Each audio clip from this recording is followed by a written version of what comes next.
Evet, yoğun bir şekilde programlar devam ediyor. Bu üçüncü, değil mi? Üçüncü oturumumuz. Uygur meselesinin Türkiye siyasetindeki yeri ve geleceğini konuşacağız. Çok derin bir mevzuyu, zor bir vazifeyi bize tevdi etmişler. Ama konuşmacılarımız çok değerli. Ben sırasıyla kendilerini davet etmek istiyorum. Bildiğim kadarıyla hocam profesörlük geldi mi gelmedi mi ama doçent doktor diye biliyorum. Geldi. İnşallah o da olur. Doçent doktor Selçuk Özdağ, Türkiye Büyük Millet Meclisi Yeni Yol Partisi Grup Başkan Vekili davet ediyorum. Evet, birçok programda gördük. Yeniden Refah Partisi Dış İlişkiler Başkanı İstanbul Milletvekilimiz Doğan Bekin Bey'i davet ediyorum. Deva Partisi Seçim İşleri Başkanı ve Ankara Milletvekilimiz İdris Şahin Bey'i davet ediyorum. Ankara Büyükşehir Belediye Başkan Danışmanımız Feramuz Üstün Bey'i davet ediyorum. Ve benim kader ve yol arkadaşım, başkanlığımı da yapmış. Bir dönem beraber çalıştık. Doğu Türkistan Vakfı eski başkanlarından, şimdi Zafer Partisi Genel İdare Kurulu asil üyesi Eser Türkistanlı Saka hanımefendiyi de davet ediyorum. Buyurunuz efendim.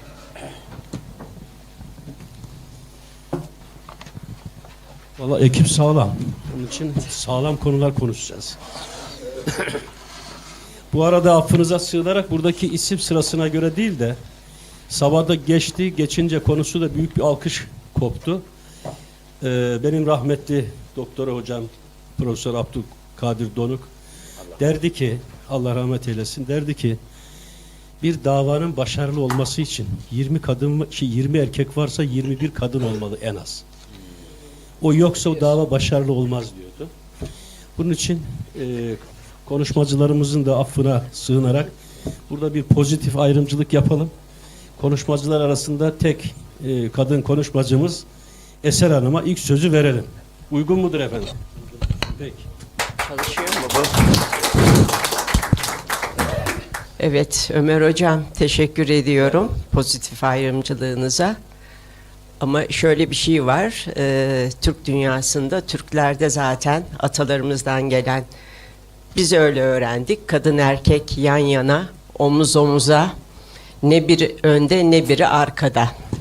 O açıdan zevkle kabul ediyorum ilk sözü bana vermenizi ve değerli siyasetçi arkadaşlarıma, milletvekillerime de şükranlarımı sunuyorum kabul buyurdukları için.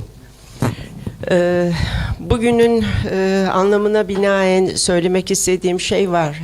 Gerçi çok konuşuldu ama geleceği inşa etmek için tarihimizi bilmemiz gerekli. Bu açıdan bugün yapılan toplantıyı son derece kıymetli buluyorum. Sağ olun, var olun. Başta başkanımız Turgun Can Bey olmak üzere, Dolkun İsa Bey olmak üzere emek veren herkese sonsuz teşekkürlerimi sunuyorum. Sağ olsunlar, var olsunlar. Gelelim siyasete. Burada bu kadar duayen siyasetçi varken ben bilemiyorum ne kadar ne söyleyebilirim. Ama şunu söyleyebilirim yaşadıklarımdan yola çıkarak. Türk halkı daima Uygur kardeşlerinin yanında olmuştur kalben. Yani bunu ben burada doğdum, büyüdüm, ailem buraya göç etti. Onu her daim hissettim. Halkımız her daim yanınızdadır, yanımızdadır. Ancak iktidarlarımız, demin bir arkadaşımız işte 1933 döneminde Doğu Türkistan Cumhuriyeti'nin bazı sıkıntılarının olduğunu ve o dönem Türkiye Cumhuriyeti'nin destekleri konusunda soru işaretleri olduğunu söyledi. Çok genç bir cumhuriyetti. Olabilir, o döneme ait düşünceler vardır. Ama ondan sonrası ben biliyorum ki hemen akabinde benim babam dahil Türkiye'ye geldiler, okudular ve burada eğitimlerini aldılar. Biz çocukları da burada okuduk ve ondan sonra da yüzlerce, binlerce Uygur'a bu Türkiye Cumhuriyeti kucak açtı, ikinci vatan oldu. Bunu öncelikle ifade etmek isterim. Türk siyasetine gelince çok doğal olarak siyasetin bir gereğidir. zaman zaman yerel, ulusal, küresel konjonktür bazen bazı değişimlere sebep olabilir. Ama bu demek değildir ki bu dönemde iniş ve çıkışlarda olsa Türkiye Cumhuriyeti'ndeki bütün siyasi partiler her zaman için Doğu Türkistan'ı desteklemektedirler. Benim görüşüm bu yöndedir. Şöyle bir kısaca tarihe baktığım zaman şunu görüyorum. 1944'te ilk bizim Çin'e bir temsilci demeyeyim, daha doğrusu büyükelçimiz atandı ve ondan sonra ilişkiler biraz daha yavaş yavaş gelişmeye başladı ve İsa Yusuf Alptekin ve Üç Efendiler bütün bilgilerini onlara aktararak yavaş yavaş daha büyük bir bilinçle konumuzu Türkiye'ye doğru taşımaya başladılar. Sonraki dönemlerde Türkiye Cumhuriyeti Devleti'nde görüyoruz ki özellikle 1950'lerden sonra İsa Yusuf Alptekin ve Mehmet Emin Buğra Bey'in yurt dışındaki küresel çalışmalarına fazlasıyla yön vermesi ve Türkiye'ye gelmesiyle 1840 Uygur Türkiye'ye gelerek 1952 yılında ve sonrasında da Süleyman Demirel'in zamanında başbakanlığında yine çok büyük bir lobi çalışmalarını yapan İsa Yusuf Alptekin liderimiz ve Mehmet Emin Buğra Efendimiz Türkiye'ye 840 tane daha Uygur'un gelmesine sebep oldu ve hatta Sayın Demirel havaalanında kendisi karşıladı bu kişileri. Ve o günleri ben aşağı yukarı çocukken babamlardan ve çevremden dinlerdim. Zaman zaman tabii ki demin söylediğim gibi konjonktür değişebiliyor. Bu değişkenliklerin arasında bizi üzen olaylar olmadı mı? Oldu, Türkiye'de yaşayan Uygurlar olarak. Mesut Yılmaz zamanında bir genelgeyle maalesef bazı derneklerimizin bayrak asması, işte resmi ziyaretlere kabulün olmaması gibi sıkıntılarla da karşılaştık. Ama ben her zaman şunu söylemek istiyorum. Yani hiç kimseyi hiçbir siyasi partiyi zan altında bırakmak amacında değilim.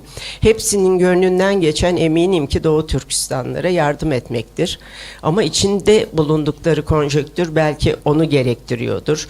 Çünkü siyaset dışarıdan göründüğü gibi değil. Bunun farkındayım. 1998'de bu Mesut Yılmaz'ın başbakanlığı dönemindeki süreçten sonra 2000'li yıllarda biraz daha bu genelge delindi.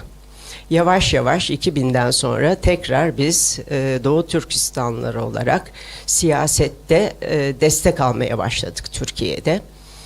Özellikle 5 Temmuz 2009'daki Urumçi katliamında Cumhurbaşkanımız, o zaman Başbakanımız Recep Tayyip Erdoğan bu bir soykırımdır dedi.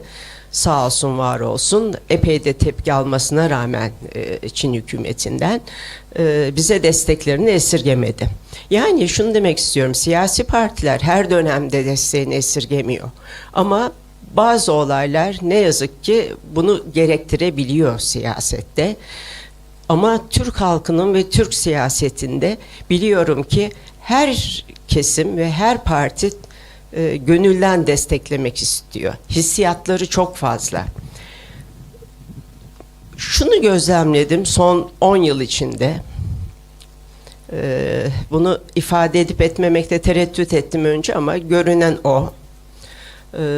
Belki bunun nedeni Çin'in biraz daha küresel güce sahip olması, işte tekrardan Türkiye'nin ekonomik olarak çok keyifli dönemler geçirmediği, aşağı doğru ivmeye dönüşmesi, ekonomik olarak Çin'le ilişkilerinde sekteye uğramasını istememesi, Batılılarla çok fazla sağlıklı ilişkiler kuramaması, bir taraftan da Çin ve Rusya'ya bir yakınlaşma politikası mıdır bilemiyorum, ben hani resmi olarak onların adına konuşamam ama bu benim kendi şahsi gözlemim. Son 10 yıldır ne yazık ki kamuoyunda biz gündemde çok fazla Doğu Türkistan'ı duymuyoruz. İçimiz yandı, bağrımız ateşlendi. Gazze'deki olayları hepimizin çok doğal, çok feci bir soykırım. Ama gönül arzu ederdi ki Doğu Türkistan'da en azından şu baskı ve zulümler, özellikle tırnak içinde söylüyorum, toplama kampları, onlar eğitim kampı dese de orada yaşananlar gündeme getirilmeliydi Türkiye'de. Fazla kamuoyunun gözü önünde olamadı. Ama diğer siyasi partiler muhalefette olan, görüyoruz ki onların içinde birkaç tanesinin çok gündeminde değil. Gündeminde olan partiler işte şu an karşınızda oturuyor sıra sıra aşağı yukarı. Hani fazlası da vardır.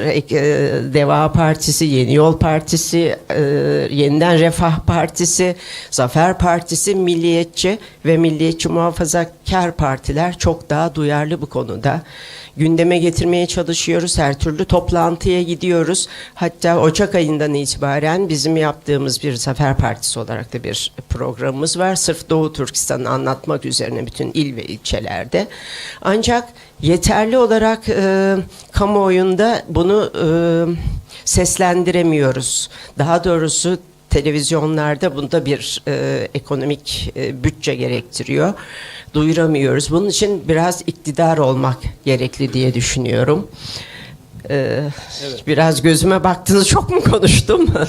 Estağfurullah. Tabii çok konuşacak husus var da başkanım. Tamam. Konuşmacı sayımız da arttı. Bir saatlik zamanımız Tamam. var. İyi değerlendirmek adına. Söyleyeceğiniz varsa tabii kesmek istemem. Buyurun. İkinci tur yoksa bitireyim. İkinci tur yapacağız. Tamam, öyle çok düşünüyorum. kısaca o zaman konuşalım. Evet, Teşekkür uygun, ediyorum. Eğer vekillerim de uygun görürse önce kısa 5'er dakikalık bir görüş alalım. Orada da asıl mesele şu. Bu Uygur Doğu Türkistan meselesinin Türk siyasetindeki yerini konuşalım önce. Sonra bir gelecek perspektifi çizeriz. Orada birkaç hususi sorun var. Ben bu toplantıyı önemsiyorum. Ülke adına da önemsiyorum. Doğu Türkistan adına da önemsiyorum. Evet, biz de sıkıntılar yaşıyoruz. Bizi de üzen hadiseler oluyor. Konu gündeme gelmiyor. Belki gündeme gelmemesinin en büyük sebeplerinden birisi Türkiye'de Çin konuşulmadığı için. İkinci öz eleştiri yapalım. Bu konuda Türk siyasetini Doğu Türkistan teşkilatları bence yeterince enforme etmiyor. Burada bir baskı aracı olarak bilgiye boğmadığı için. Konuşanlar da evet hassasiyet duydukları için konuşuyorlar ama istenilen durumda mı değil. O zaman Selçuk Hocam sizinle başlayalım. Mevcut bu Uygur meselesinin, Doğu Türkistan meselesinin Türk siyasetindeki yeri hususunda 5'er dakikayla sınırlayalım, sonra tur yapalım. Çok hızlı geçeyim hemen. Almanya'ya öncelikle teşekkür ediyorum. Böyle bir toplantıyı Almanya'da yapıyoruz.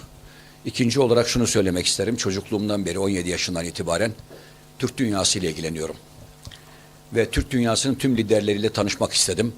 Ta ki Doktor Sadık Ahmet'ten Elçi Bey'e, Elçi Bey'den Mustafa Kırımoğlu'na, Rauf Denktaş'tan ta ki Erkin Alptekin'le daha sonralara tanıştık. Cevher Dudayev'e, Cevher Dudayev'den Ali İzzet Begurcu'ya kadar hepsiyle tanıştım. Tanışamadığım insanlar oldu ve o günden itibaren, çocukluğumdan itibaren Türk dünyası benim için vazgeçemeyeceğim bir nokta. Hemen kısaca daha bir daha değineyim. Efendim, diyorlar ki o yıllarda Türkiye Cumhuriyeti Devleti niye Çin'deki Doğu Türkistan hamleleri ilgilenemedi? Kendisiyle ilgilenemiyordu. Zaten imparatorluk yıkılmıştı efendim. Bizim imparatorluğumuz yıkılmıştı. Hiçbir yerde Osmanlı İmparatorluğu'nun esamesi okunmuyordu. 1918 yılında 1. Cihan Harbi'nde yenildik ve işgal edildik tamamen. Kafkaslardan başlayarak Balkanlara, Balkanlardan Orta Doğu'ya, Orta Doğu'dan ta ki Yemen'e kadar, Cezayir'e kadar işgal edildik. Ardından da 6-7 tane ilimiz kalmıştı. Sonra 1919'lu yıllardan itibaren Samsun'a çıkış.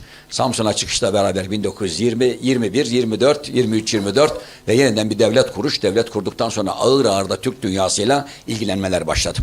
Şimdi ben parlamentodayım. Ben 4 dönemdir parlamentodayım. İktidar Partisi'nde de çalıştım. Ondan önce de Muhsin Yazıcıoğlu'nun genel başkan yardımcılığını yaptım. 17 yıl MKYK üyeliği ve bunun genel başkan yardımcılığı yaptım. Ve hep ilgilendik. Muhsin Bey'le de ilgilendik. İktidar Partisi'ndeyken de Ahmet Davutoğlu'yla ilgilendik bu konuyla ilgili. Hatta bilir arkadaşlarımız, Erkin Emetler bilirler. Aynı zamanda Erkin Aktekinler bilirler. Ömer Beyler bilir. Herkes bilir. Sayın Ahmet Davutoğlu başbakanken ben yardımcısıydım. Ve oradan Çin'den başka ülkelere gidenleri başka kimliklerle Türkiye'ye getirmiştik. Suriye'ye getirmiştik. Başka yerlere götürmüştük. Bunun başında da ben vardım. Bununla ilgili hatta bir hatıramı da söyleyeyim hemen. Ümit Özdağ o zaman MHP milletvekili beni arıyor. İnsanlar geliyor Türkiye'ye getiriyoruz. Efendim orada kalanlar var diyor. Ya biz Milli İstihbarat Teşkilatı ile çalışıyoruz. Milli İstihbarat diyoruz ki onları getiremeyiz diyor. Onlar Çin'in adamları diyor. Biz onlara inanırız. Milli İstihbarat'a inanırız. Biz bilemeyiz ki onların kim olduğunu, oradan gelenlerin kim olduğunu. Onları getiremeyiz diyor. Ve bu şekilde onları getirmediklerimiz de oldu. Bazılarını getirmedik. Parlamentoya geldiğimiz andan itibaren bu dönem 2,5 yıldır parlamentodayım. Ondan önce zaten hep Erkin Emetler'le gerekse de diğer arkadaşlarla Doğu Türkistan'la ilgili nerede Uygur Türklerle ilgili bir program varsa oraya gitmişizdir efendim. Hepsine gitmişizdir. Ta ki Türkiye'nin herhangi bir şey, hangi şehirde olduysa ya arkadaşlarımızı gönderdik ya kendim bizzat gittim. Bununla ilgili de özel toplantılar yapmışızdır. Parlamentoda da çok soru önergeleri vermişizdir. Araştırma önergeleri vermişizdir. Ne demişizdir? İnsan Hakları İnceleme Komisyonu'na Ümit Yardım Bey'le beraber 100.000 imza toplayarak gitmişizdir. Bursa Milletvekili Çavuşoğlu, Hakan Çavuşoğlu. Hakan Çavuşoğlu'na dedik ki hadi gelin İnsan Hakları İnceleme Komisyonu olarak Çin'e gidelim. Doğu Türkistan'a gidelim. Her partiden olsun. Bunların iddiaları var. Diyorlar ki kamplar var. Dilimiz konuşulmuyor, konuşturmuyorlar. Asimilasyon var, imha hareketi var. Cezaevlerinde haksız yere tutuklananlar var. Aynı zamanda Çin'i şu şekilde veya bu şekilde terk eden, Doğu Türkistan terk edenlerin aileleriyle irtibatları kopulmuş. Babalarıyla, anneleriyle, kız kardeşleriyle, çocuklar irtibat yok. Telefon görüşmeleri bile yok. Bunları merak edelim dedik. Ama Hakan Çavuşoğlu dedi ki evet efendim dedi biz geçen seneden beri çalışıyoruz. İnşallah oraya gideceğiz dedi. Sonra biz milletvekili olduk geldik. Yine aynı şekilde ben ilgilendim. İnsan Hakları İnceleme Komisyonu dedik ki hadi gidelim. Tamam dediler çalışma yapalım. Sonra İnsan Hakları İnceleme Komisyonu'ndan bize şu şekilde grup başkan vekilinden şöyle bir konuşma oldu. Bu canlı yayınladır, meclisin kayıtlarında vardır. Dediler ki Çin buna müsaade etmiyor. Dedik Çin'le ilişkileriniz çok iyi. Çin'le ilişkileriniz iyi bir şekilde devam ediyor ki 60 milyar dolarlık ithalatımız var, 5 milyar dolarlık da ihracatımız var. Nasıl ilişkiyse bu, nasıl bir ilişkiyse 60 milyar dolar Çin bize malzeme satıyor, biz onlara 5 milyar dolarlık satıyoruz. Hatırlarsanız Prag'a gitmiştik. Ruşen Hanım, Prag Belediye Başkanı binasını neyle donatmıştı? Gökbayrakla donatmış. Paris Belediye Başkanı gökbayrakla donatmıştı ve şöyle demişti Prag Belediye Başkanı. Ne olur 3-5 tane bez satıyorlar bize. Satmasınlar onları da. Almayı veririz olur biter orada insan hakları ihlalleri var.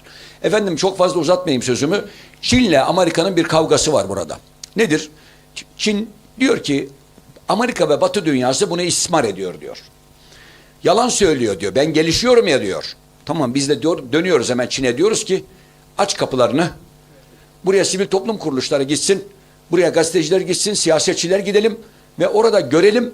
Bunların olmadığını gördükten sonra da dönelim bütün dünyaya, Amerika'ya ve Avrupa Birliği ülkelerine veyahut da başka ülkelere dönelim. Diyelim ki bunlar yokmuş, tamam kapatıyoruz bu konuyu, ilgilenmiyoruz.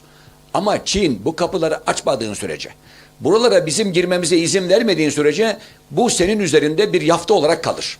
Bunlar iddia olmaktan çıkar, ispat olmaya doğru döner ve siz bunu yapıyorsunuz manasına gelir. Geçenlerde Sayın Ahmet Davutoğlu'nu ziyaret etti Çin Büyükelçisi. Ardından da tekrar yeniden Ahmet Davutoğlu'nu ve Genel Başkanı arkadaşlarla davet ettiler. Hatta bana dedi ki sen de gelir misin? Ben gelmem dedim. Ne zaman gelirim dedim. Çin'e izin verirler. Heyet halinde gideriz. Görürüz. Ondan sonra onunla oturur sohbet ederiz. Çünkü oradakilerin kamplarını görmek istiyorum. Hapishanede kalanların kimler olduğunu bilmek istiyorum. Katillikten mi kalıyorlar?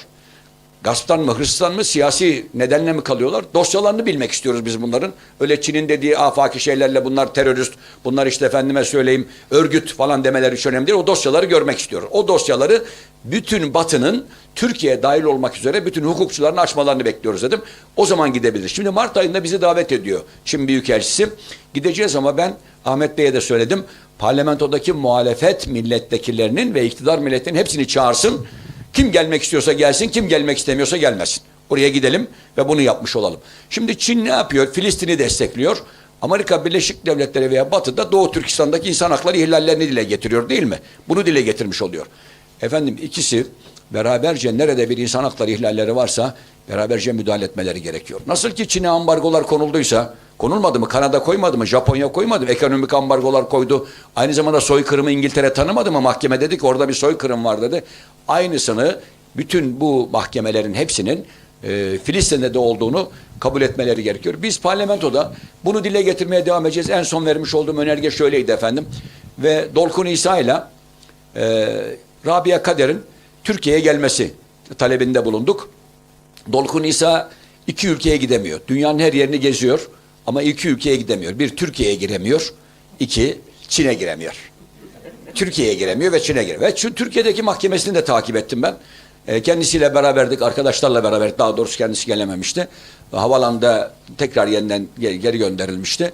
Mahkemeleri devam ederken orada mahkeme şöyle bir karar aldı. Evet, Türkiye'ye girebilir artık diyerek. Herhangi bir tahdit yoktur. Bunu kaldı ama hemen ardından tekrar yeniden bir arama kararı daha doğrusu giremez kararı daha verilerek Türkiye'ye girişi bir kez daha yasaklandı. O nedenle biz muhalefet, iyi ki demokrasiler var efendim. İyi ki muhalefet var. İyi ki muhalefet olur. İktidar zaten demokrasilerde, Türkiye'de, dünyanın her yerinde iktidar vardır. Ancak demokratik ülkelerde muhalefet vardır. Biz orada direniyoruz.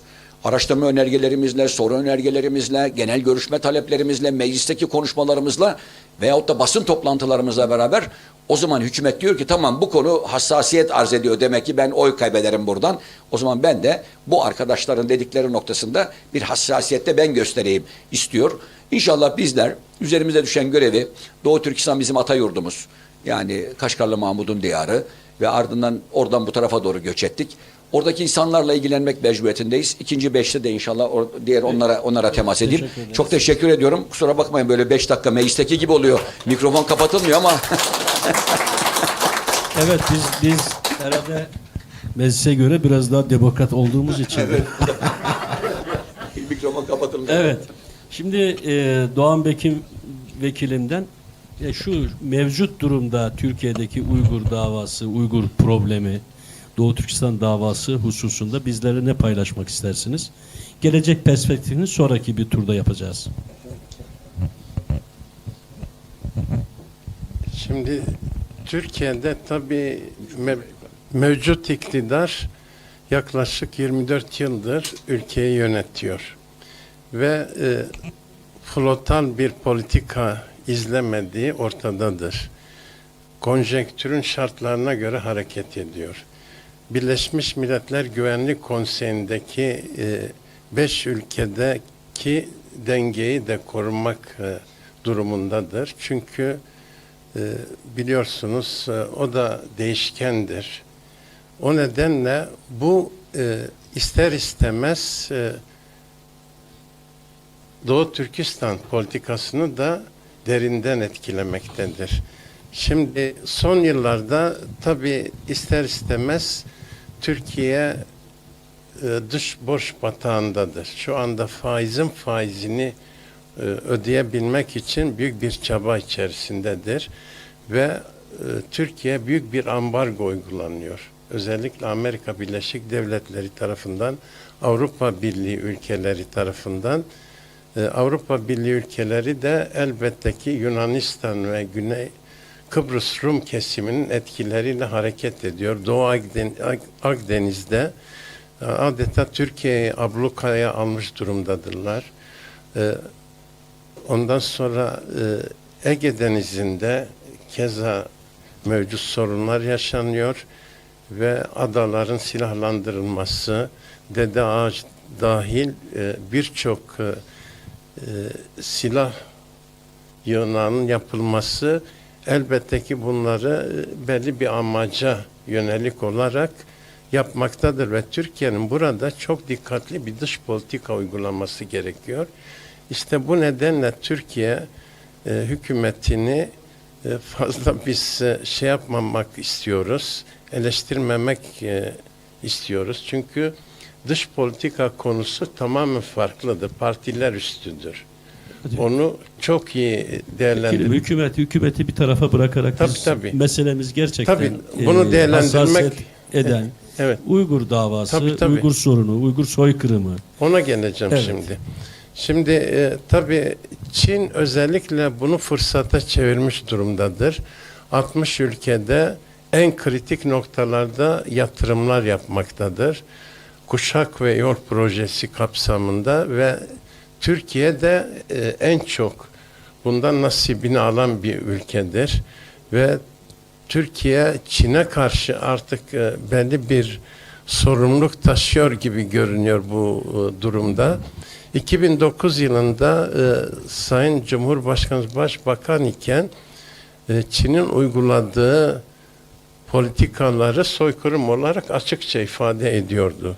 Fakat daha sonra 2015'ten sonra özellikle bu konsantrasyon kamplarının kurulmasından sonra ve Türkiye ile Çin arasında imzalanan anlaşma, Cumhurbaşkanı'nın da nezaretinde Bekir Bozdağ tarafından tabii bunlar derinden etkiledi ve Türkiye Abdülkadir Yarçan'ın Türkiye'den gönderilmesi için de o zaman bir çalışma yapıldı. Sınır dışı edilmesi için önemli liderlerden.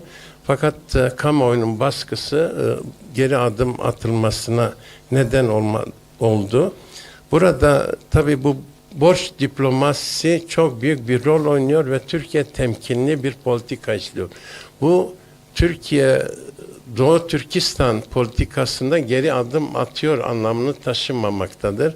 Ben şuna inanıyorum ki Sayın Cumhurbaşkanı dahil hepsinin yüreği yanıyor bu Doğu Türkistan'daki kardeşlerimiz için ve bundan sonra el birliğiyle bizim de artık Doğu Türkistan'ın seslendirilmesi için meclis olarak da daha güçlü bir şekilde çalışma yapmamız gerektiğine inanıyoruz.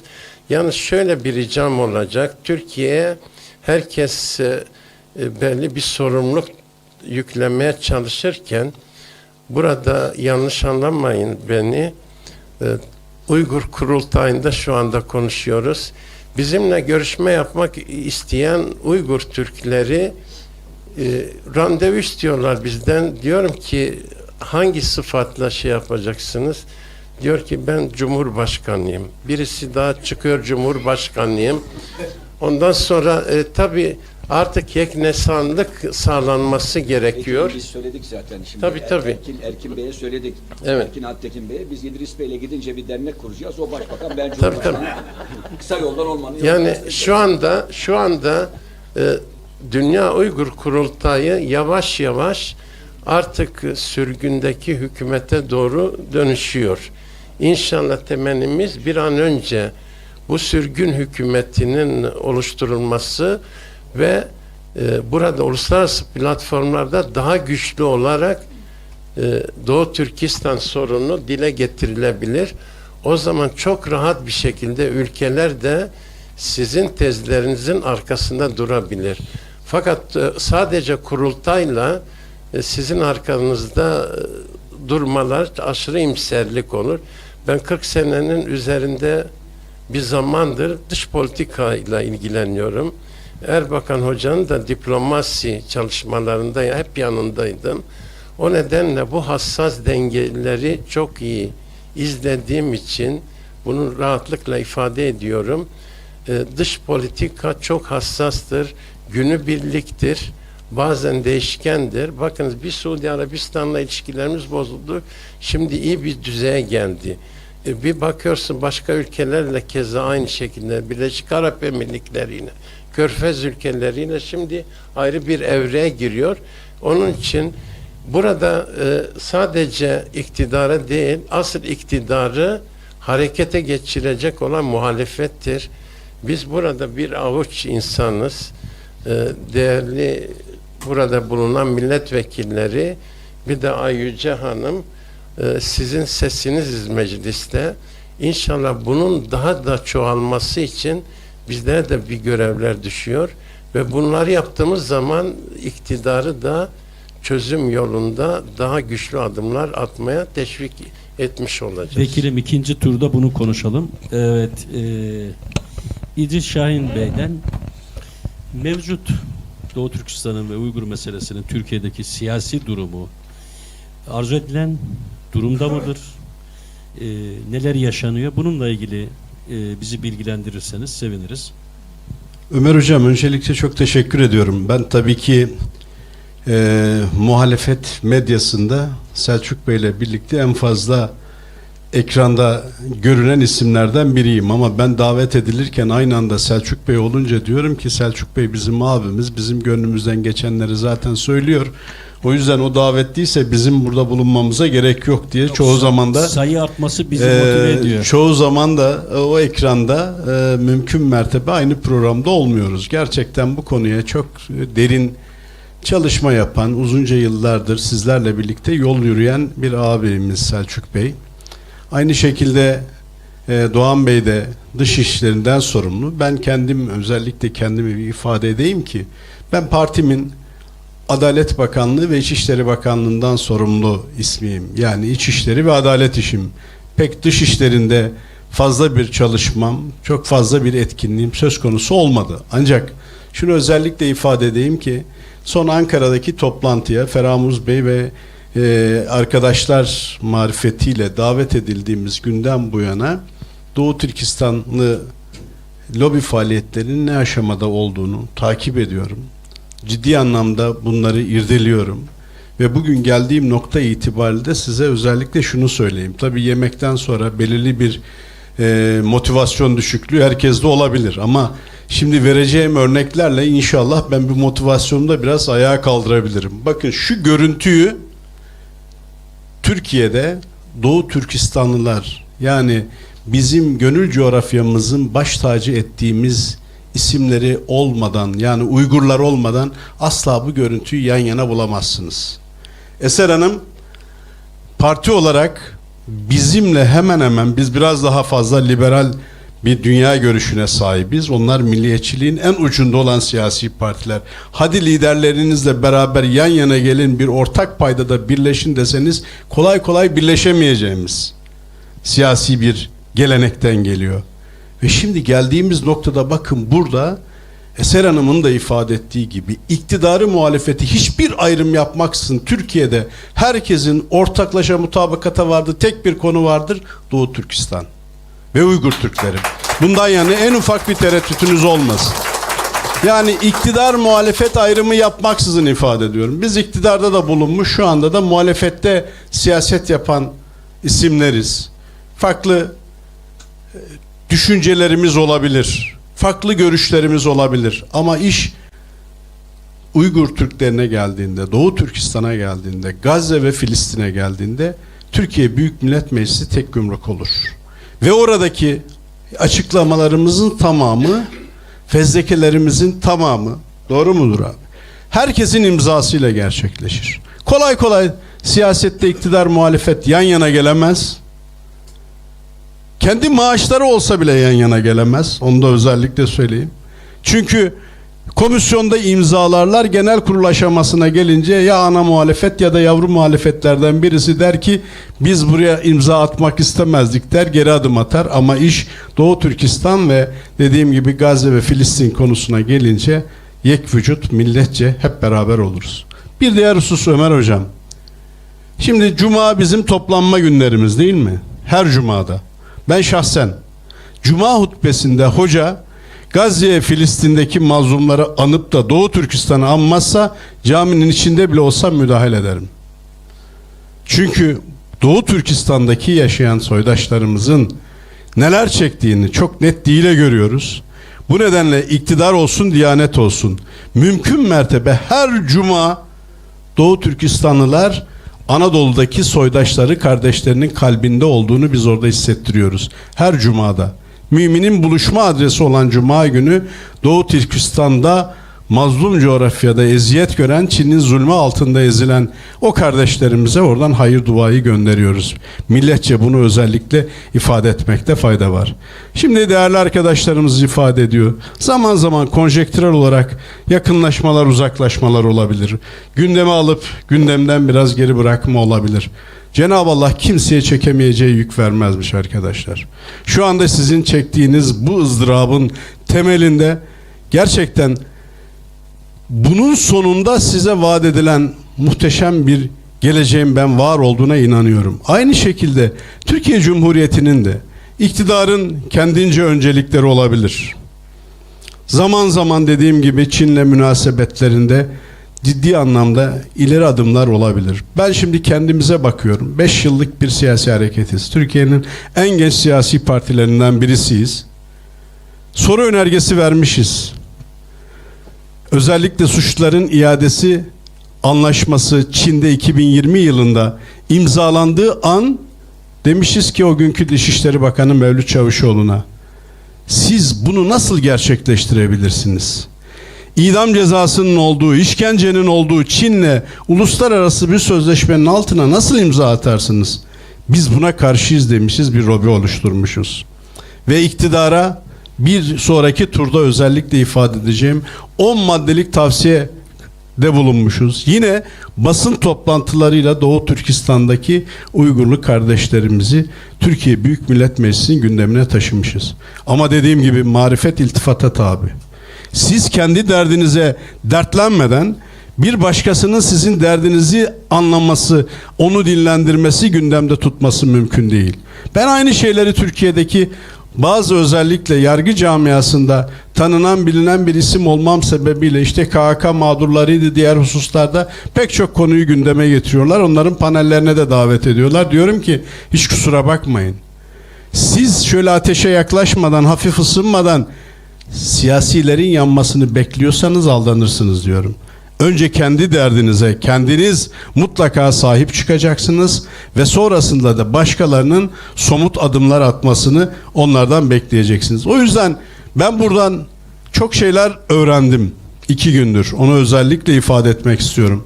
Çünkü bilgide hiçbir zaman doyuma ulaşan bir Allah'ın kulunu ben görmedim. Bir tarafında mutlaka bir açlığımız olabilir. Biraz önceki hatiplerden birisi dedi ki azim, istikrar ve istikamet. Siz hedefi koymuşsunuz. Azimle bu davaya sarılacaksınız. İstikrarlı bir şekilde bu işin yönetimini devam ettireceksiniz ve istikametiniz de özgür Doğu Türkistan olacak inşallah. Bağımsız bir Doğu Türkistan. Ve yine son söz olarak ilk turda şunu ifade edeyim ki yine burada derdi millet, vatan ve sonunda hürriyet olan arkadaşlarımızın sözleri, hocalarımızın dediğim gibi karşılıklı alver olmadan sadece bizim bir şeyler empoze edip gideceğimiz bu topluluk değil buralar. Çünkü sizler bu işin çilesini çekenlersiniz. Sizlerin çektiği çileleri biz sizlerden öğreneceğiz ki parlamentoda daha güçlü bir sözcünüz olacağız. Ha buradan da size söz veriyorum. İlk yapacağım işlerden birisi de hemen döner dönmez Türkiye Büyük Millet Meclisi kürsüsünden burada yaptığımız etkinlikleri mutlaka dillendirmek. Demin Selçuk abiyle beraber oturduğumuz yerden bir tweet attık. Ankara'da direkt haber yapmışlar bizi. Yani bir tweetten haber olabiliyor. Siz bizi davet edip burada bunları dile getirmemiş olsak Ankara'da bu haber olmayacak. Bunları konuşmasak Türkiye Büyük Millet Meclisi'nde bu konu gündeme gelmeyecek. Size sözümüz söz. Bundan sonraki süreç içerisinde Doğu Türkistanlı kardeşlerimizin daima sözcüsü olacağız ve her zaman da aranıldığında çıkan bir adresiniz olacak. Bundan hiç şüpheniz olmasın. Tekrar teşekkür ediyorum. Saygılar sunuyorum. Evet. İdris Bey'e teşekkür ediyoruz. Aslında bunlar Doğu Türkistanlıları, Doğu Türkistan teşkilatlarını motive eden hususlar. Demek ki Ankara'da kapısını çalabileceğimiz gönül dostlarımız var. Onların sayısının artmasını arzu ederiz. Beklentiler fazla. Onlar da inşallah özel sohbetlerde ifade edilir. Bu turun son konuşmasını Feramuz Üstün Bey'den, Ankara Büyükşehir Belediye Başkanı danışmanımızla rica edelim. Yine Türk siyasetinde geleceğe perspektif çizmeden durum nedir? Bu konuyla ilgili ne söylemek istersiniz bizlere? Evet, ben de çok teşekkür ediyorum. Burada bütün hazırına saygılarımı sunuyorum. İdris Bey'in dediği gibi hakikaten 2 günün içerisinde çok şey öğreniyoruz. Ben siyaseten ta üniversite yıllarından beri konunun çevresinde dolanan veya konunun sahiplenenlerinin yanında olan liderler olarak da birisi olarak inan bugün konusu üç efendiler olan toplantıda biz İsa Yusuf Alptekin rahmetliyi zaten yakından tanırız ama Muhammed Emin Buğra'nın, Mesut Sabri Beykuzi'nin isimlerini duyardık ama Doğu Türkistan meselesi adına ben bu kadar samimi ve organize çalıştıklarını, birbirlerinin eksiklerini kapattıklarını bilemezdik. Kendi aralarında herhalde bir görev taksimi yapılmış ki İsa Yusuf Alptekin Türkiye'de daha fazla tanınır. Doğu Türkistan davası dediğimiz zaman genelde insanlar Türkiye'de İsa Yusuf Alptekin'i bilirler. Böyle bir şey vardır. Yani herhangi bir akademik çalışma yapmayan birisi veya direkt ilgiyle Doğu Türkistanlı Uygur birisi değilse sadece İsa Yusuf Alptekin'i bilir. Yani hakikaten arkadaşlarımızın hepsi söylediler. Doğu Türkistan meselesi, Doğu Türkistan mevzusu sadece partiler siyaset üstü değil, ideolojilerinde de üstündedir. Çünkü kendi meselemizdir. Doğu Türkistan bizim Türk milletinin devlet geleneğini başlattığı, ilk devlet aklını oluşturduğu yerdir.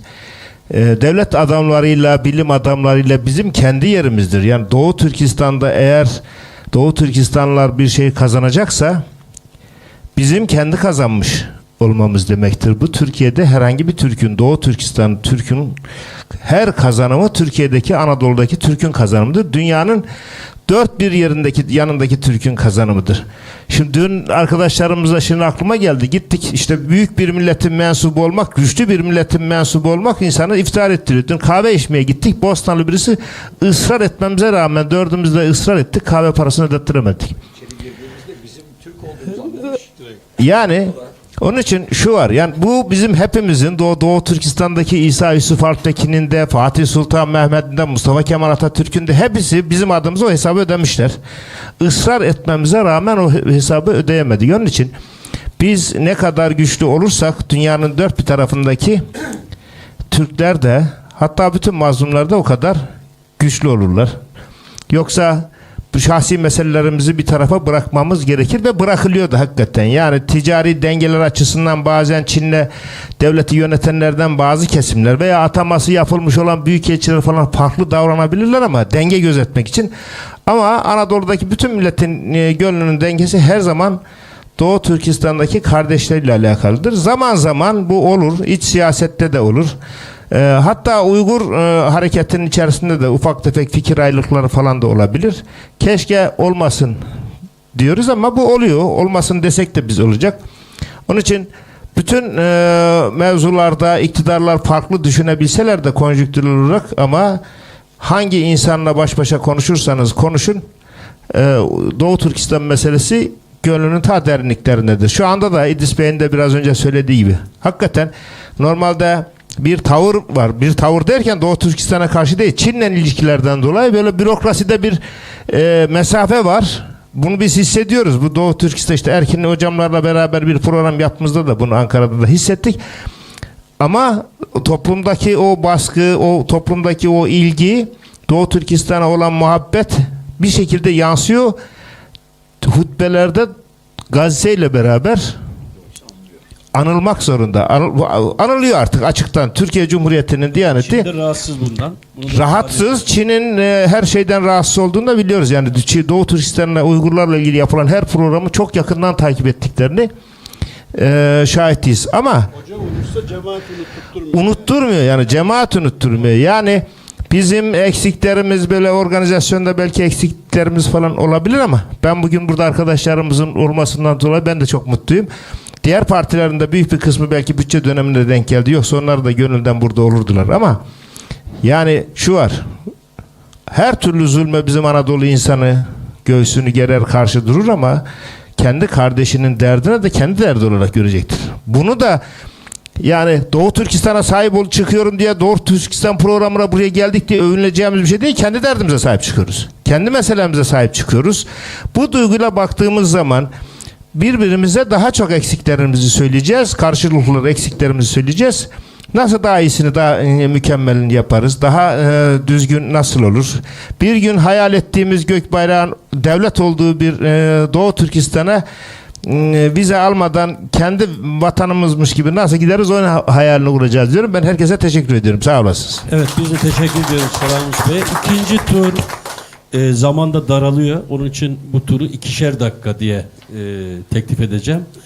Birinci turdan anladığımız... Reisin dışına çıktın hocam. 5 dakika ise.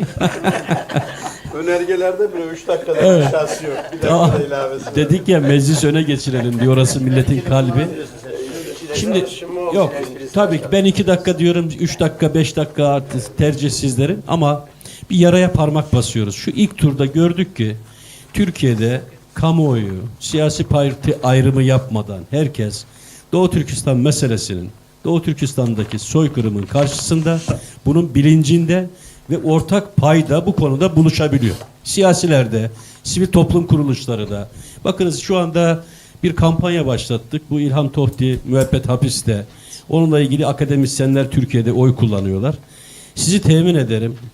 Bir grup var şu anda. Akşam Abdülhakim Bey'e gösterdim. Grupta 1000 kişinin üzerinde, 1024 kişiyle sınırlı. İnsanlar oy kullanıyor, giriyor çıkıyor ve onun içerisinde sağından soluna bütün fraksiyonlar var. Dünya görüşü, uhrevi düşüncesi ne olursa olsun ortak payda bir insanın hayatının kurtarılması, özgürlüğüne kavuşması ve herkes orada. Kesinlikle katılıyorum. Türkiye'yi birleştiren ruh bu. Doğu Türkistan meselesine. Eksiğimiz var mı? Var. Şimdi ikinci tur, asıl tur. Evet, bu eksiklikleri gidermek için ne yapmak gerekiyor? Somut. Günün sonunda ben de bir teklifte bulunacağım ama Eser Hanım'dan başlamak üzere Açıkçası nedir bu? Ne yapmak gerekiyor? Yol haritası ne olmalı? Önceliği neye vermeliyiz? Daha çok gündem olması için, kamuoyunda yer edilmesi için veya daha güçlü bir ses. Bu Çin tehlikesi sadece Doğu Türkistan'da değil. Bunun önüne geçebilmek için ne yapmak lazım? biraz önce arkadaşlarımız söyledi, milletvekillerimiz söyledi. Daha önce Erkin Alptekin agabınız da söyledi. Önce aramızda birlik olmak zorundayız. Çekişmelerden uzak durmalıyız. Tek vücut olmalıyız biz Uygurlar, tüm STK'lar. Ne zaman ki biz tek vücut olabiliriz birbirimizle, o zaman sesimiz daha çok gür çıkacak. Ve gür çıktığı zaman da bunun yansıması bizim Türkiye'de Türk milletine yansıyacak. Zaten onların kalbindesiniz. Her an onlar hazır sizlerle birlikte hareket etmeye. Siyasi partiler de öyle. Benim arzum tek vücut olalım, birlik olalım.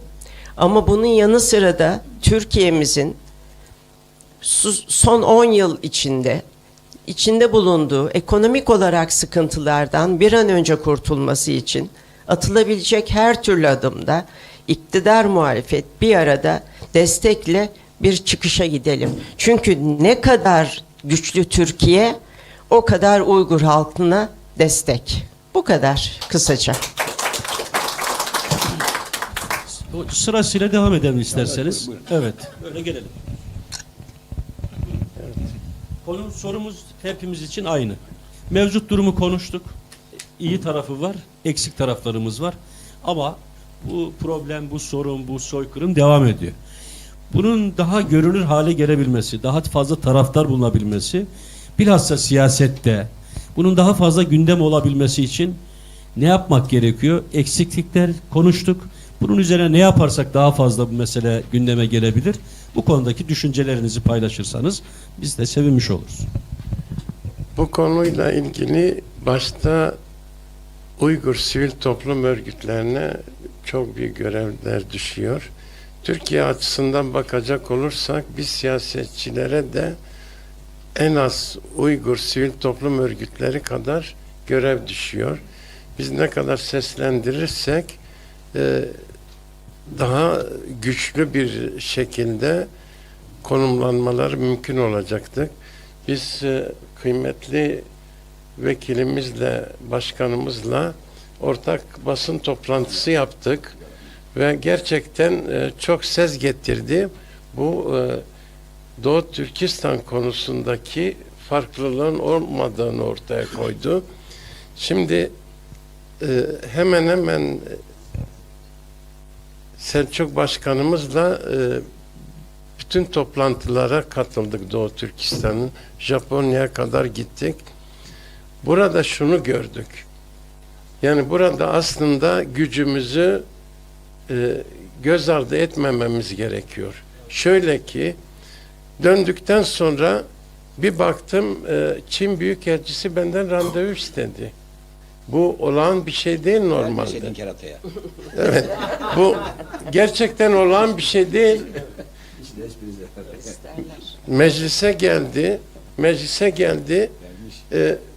Bir saatten fazla konuştu. Beni ikna etmeye çalıştı. Davet etti. Dedi siz gidiyorsunuz bunların toplantısında ama gerçekten öyle bir zulüm, soykırım yok. Lütfen eğer istiyorsanız biz sizi özel davet ediyoruz. Götürelim, gezdirelim. İstediğimiz yerleri gezdirelim size. Tabii onu şey yaptık. Evet, tiyatro tabii. Gelmiyor benim ya. Daha sonra Çin Komünist Partisi üst düzey yöneticileri geldi. Yine randevu istediler, görüştük. Aynı şeyler. Yalnız gördüğüm şey şudur. Bir defter var elinde başkanların. Matbu bir defter o da.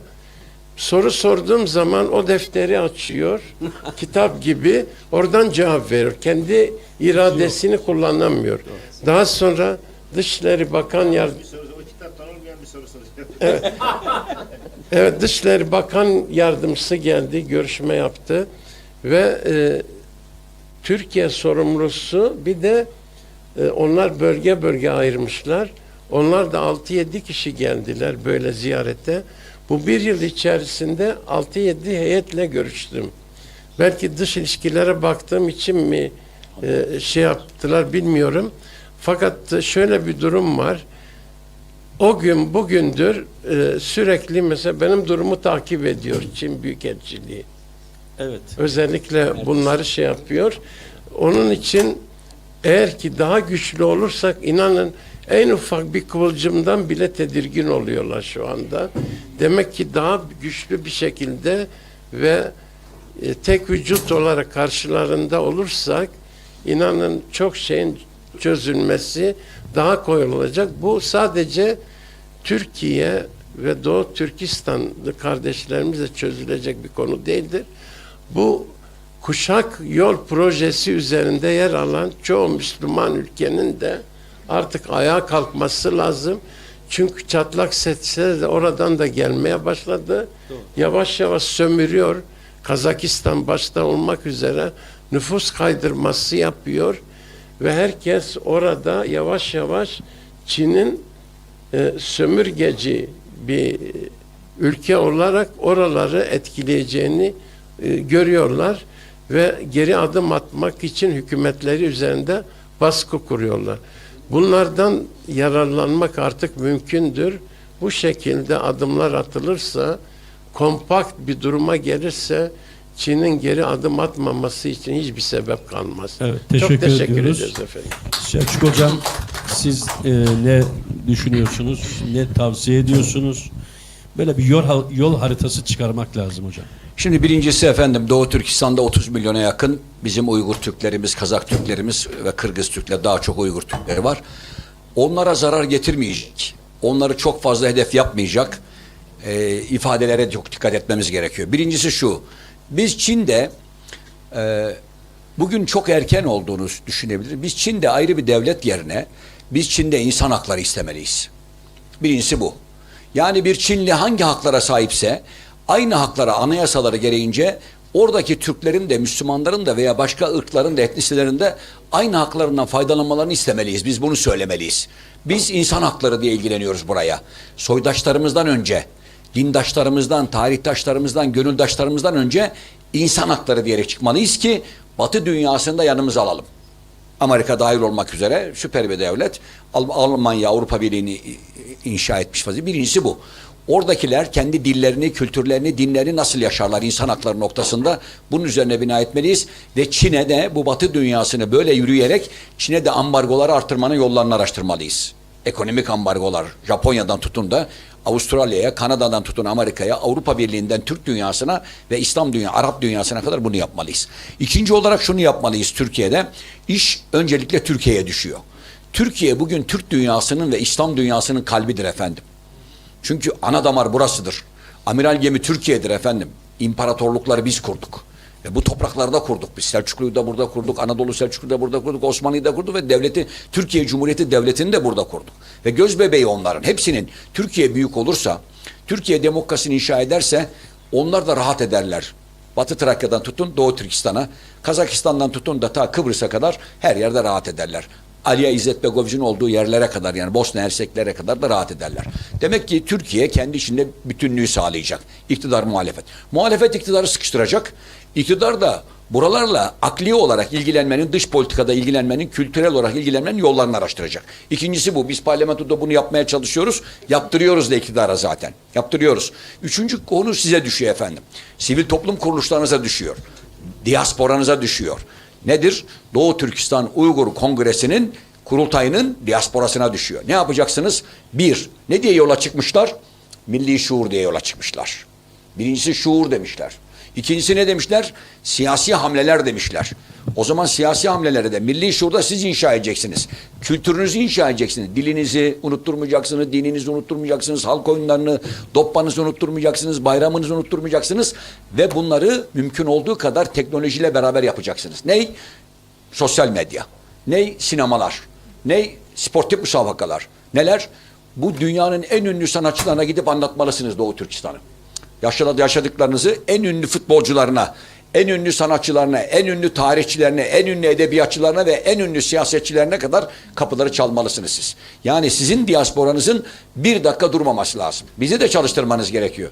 Haydi bakalım Selçuk Özdağ sen şu büyükelçiyle samimisin veya Ahmet Bey sen, Ali Bey sen şuna samimisin. Hadi bakalım şu büyükelçiyi bir ziyaret edin şu konuda diyerek bizi de sıkıştırmanız gerekiyor. Üçüncü olarak da şunu söylemek isterim. Ticaret yapın. Başka insanlara sırtınızı dayamadan ticaret erbabınızla beraber kendi şeyinizi koyun. Ticaret lobinizi oluşturun. Bunu Türkiye ile yapın, Türk dünyasıyla yapın veya Balkanlarla yapın, Avrupa ile yapın. Yani veren el alan elden üstündür noktasına getirmenin yolunu araştırın. Bu noktada biz size üzerimize düşen neyse de ki bunu nasıl yapabiliriz? Türkiye'deki iki tane ciddi sivil toplum kuruluşu var burada. Bir TÜSİAD var, iki MÜSİAD var. İki tane kuruluş var. Bunlarla da teşkil mesaide olmanız gerekiyor. Bunu yapabilirseniz eğer bu da sizi bir noktaya getirebilir diyorum. Son söz olarak da şunu söylemek isterim arkadaşlar. Bir dakikanızı istirham edeyim efendim. Eğer uygun görürseniz eğer. Şimdi biz kendi içinizde bunu yarışmalara çevirmelisiniz efendim. Yani sadece toplanmak, burada kurslar açmak, Türkçe, Almanca, İngilizce, Uygur Türkçesi, Arap alfabesiyle Türkçe konuşuyorsunuz. Osmanlı da Osmanlı alfabesiyle Türkçe konuşuyordu. Osmanlı alfabesi. Şimdi de biz Latin alfabesiyle Türkçe konuşuyoruz hepimiz. Bunları yapmak yetmez. Siz ta ki Doğu Türkistan tarihinin ta 5 milyon önce Büyük Hun İmparatorluğundan başlayarak siz bunların hepsiyle ilgili yarışmalar açmalısınız. Hikaye yarışmaları, şiir yarışmaları, masal yarışmaları, mani yarışmaları, yemek yarışmaları, kıyafetlerinizin yarışması. Bu yarışmaları yılda bir defa, bunu her yıl, birinci yılda nedir? Hikaye yarışması. İkinci yılda nedir? Roman yarışması. Üçüncü yılda şiir yarışması. Dördüncü yılda yemek yarışması. Manisa'da ben mesir şenliklerinde yapıyorum bunu. Ben Manisa'nın 150 yıllık yemeklerini her yıl mesir şenliklerinde her gelene tattırıyorum. Manisa'nın 150 yıllık yemekleri bunlar diyorum. Bunu yapıyorum. Bunu yaparsanız yani kültürünüzü yaşatırsanız yaşarsınız. Milletler ve devletler kültürleriyle yaşar efendim. Dilinizi, dininizi, tarihinizi, sanatınızı, edebiyatınızı unutursanız yok olur gidersiniz, çocuklarınız da yok olur efendim. Bir süre sonra Uygurluğunu kaybeder, Uygur Türklüğünü kaybeder, bir süre sonra Müslümanlığını kaybeder, bir süre sonra tarihini kaybeder, bir süre milliyetini kaybeder. Bunu yarışma haline dönüştürürseniz insanlar ödülden mutlu olurlar.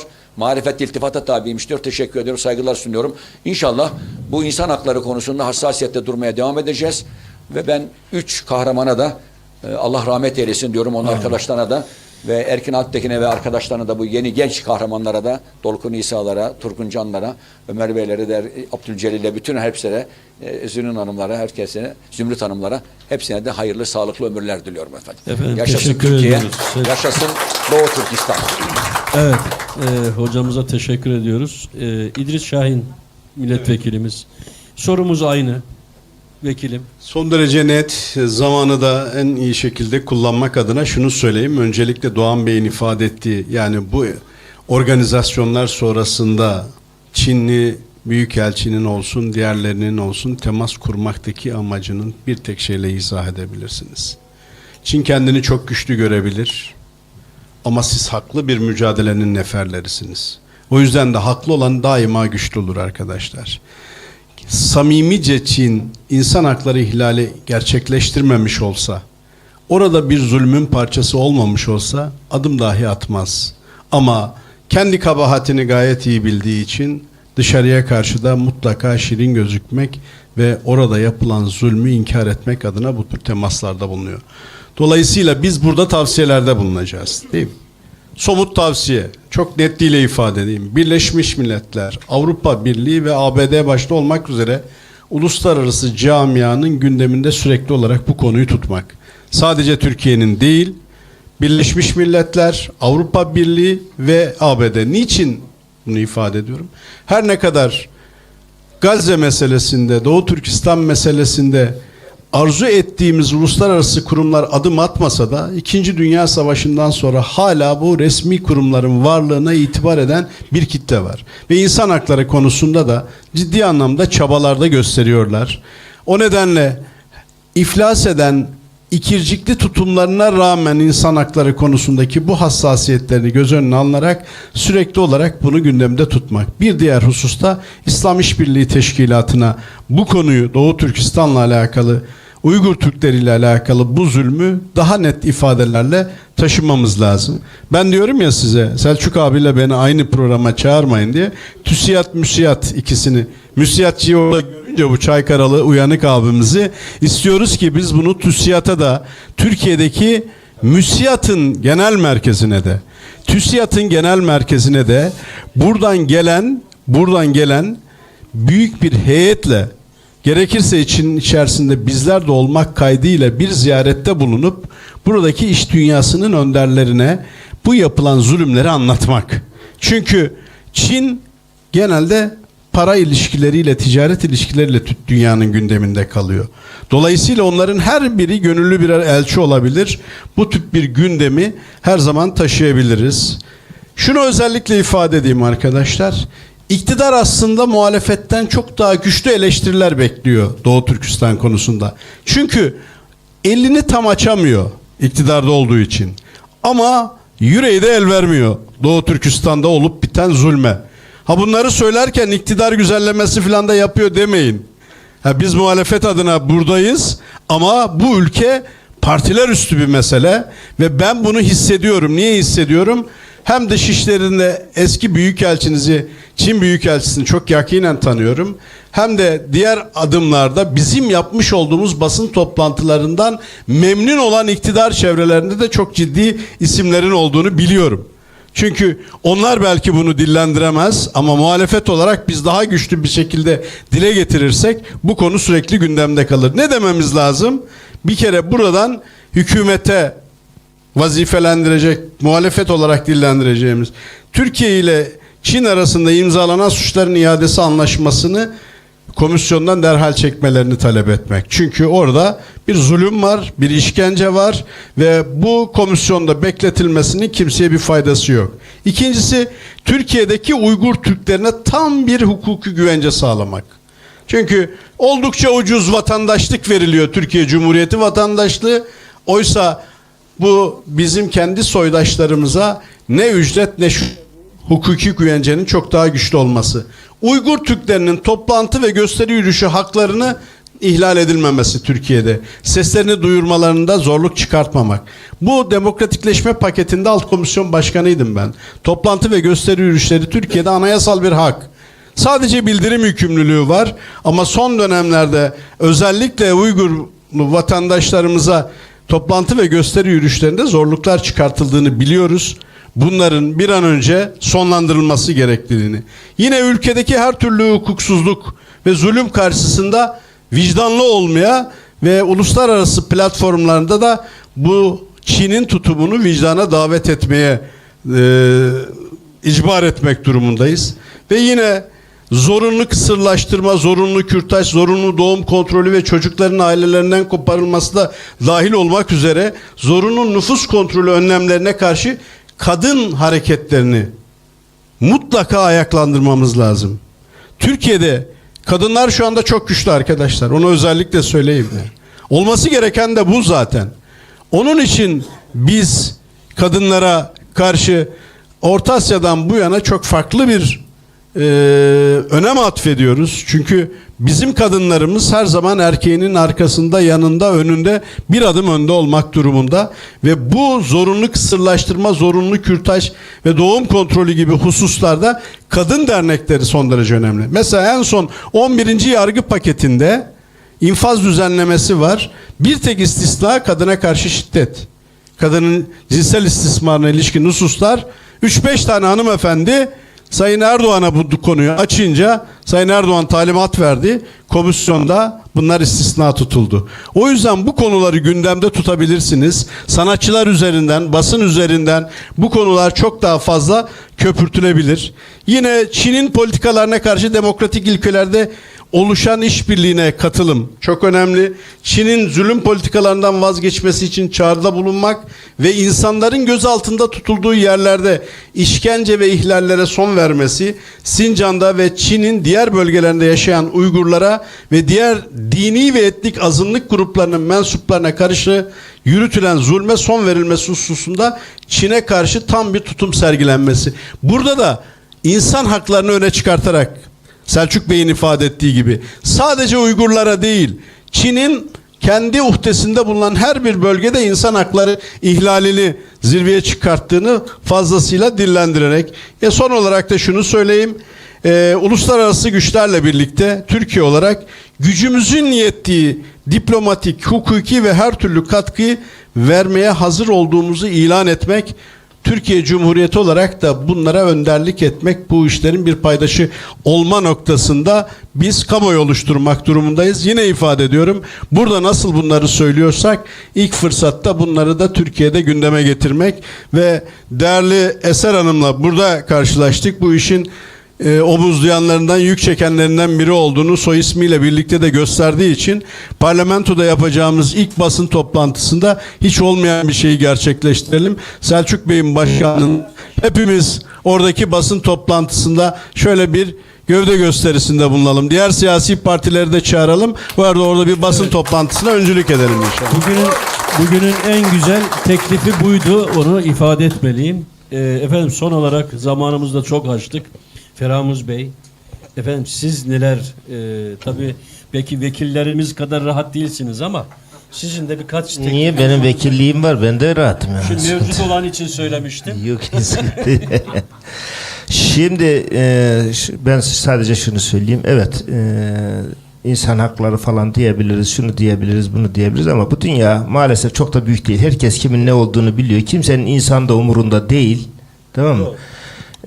Herkes bizim gibi değil ki. Yani kimisi, birçok devlet menfaatları doğrultusunda konjüktürel olarak birilerini destekliyor, birilerini vazgeçiyor. İşte sabahki konuşmada dinledim. Rusya devlet kurulmasına destek yolluyor, menfaatı bitince çekiyor kenara. Onun için biz bu meseleye bu anlamda bakmıyoruz. Açık, seçik, kendi kardeşlerimizin nasıl rahatlatabiliriz, nasıl huzur içinde yaşayabileceklerini, geleceklerini, istikballerini nasıl iyi olacağını düşünecek şekilde. Burada da gene bu işin öncülüğünü yapacak Türkiye Cumhuriyeti'dir. Türkiye Cumhuriyeti bu tavırları alırken çekinecek bir tarafı yoktur. Bence Çin'e karşı bir avantaj olarak da bunu kullanabilir. Duruşunu gösterebilir. Ticari ilişkilerden ziyade bir adalet üzerine bir duruş olduğunu, kendisini, kendi soydaşlarına, insanlarına karşı bir duruşunu gösterebilir. Bu daha ahlaklı, bu daha anlamlı gelirdi. Atamalarını yaparken ona göre mesela Çin'e büyükelçi atarken Uygurları ilk defa duymuş birisini büyükelçi olarak atamaması lazım. o dengeyi gözetecek. Çin'le kavga edilsin anlamında söylemiyorum. Asla öyle bir şey yoktur ama o ilişkileri Çin'le ilişkileri iyi götürürken Uygurların problemlerini de sahip çıkabilecek bilinçte, ufukta birisinin olması lazım olduğunu düşünüyorum. Onun için herkes her şeyi biliyor. Türk dünyasını harekete geçirmek lazım. Çünkü hakikaten onlarda da bir şey var. Burada en büyük sorumluluk da Uygur diasporasına düşüyor hakikaten. Bizler bak davet edildiğimiz zaman birden hareketleniyor. İnsanlar programlara katılmak durumunda. Evet.